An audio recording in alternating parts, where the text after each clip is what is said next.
بآرمانجا شکاندنا تجرید و کمپلویا ناونتویی لدیجی ریبر عبدالله اوجلان لباجار و نافچین هریما جزیره مش هاتن دارخستن به پیشنگتیا یکی تیاجنین جوان به دهان شینین باجار قامشلو دا کتن قادان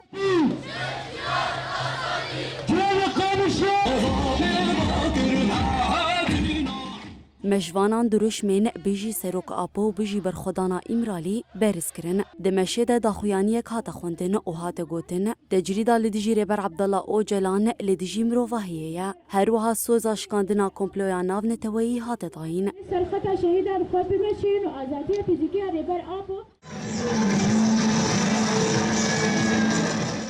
به همان آرمانج جوان شورشگر این حسکی مشک به مشعلیان لدارخستن دمشه دوینین ریبر عبدالله اوجلان و پانکارتین بنویسین هون نکارن روژا مطاری بکن هاتن هلدان هروها آخافتن هاتن کرن و هات گوتن کوتوی تجرید و کریارین در اخلاقی رامانی آزاد ای ریبر عبدالله اوجلان لتواهی جهانی بلاف بویا مش ببرز کرنا دروشمه انسلاف کرنا برخودانا ریبر عبدالله اوجلان و برخودانا گریلا بداوی بو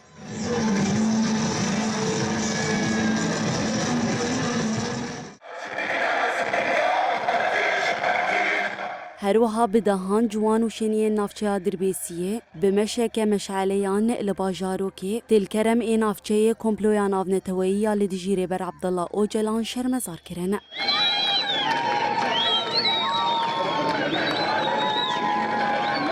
دمشه ده داخویانی که هات خوندن و هات گوتن که دولتا ترکا داگیر کرج بلاو بونا فکر دموکراتیک و براتیا گلان ای ریبر عبدالله اوجلان ده ترسه جبرویجی تجرید گران تردکه ده داویه ده بانگل تواهی جوانان هات کرن که آستاتی کشینا خواه حتا پیکانینا آزادیا فیزیکی یا ریبر عبدالله اوجلان بلند بکن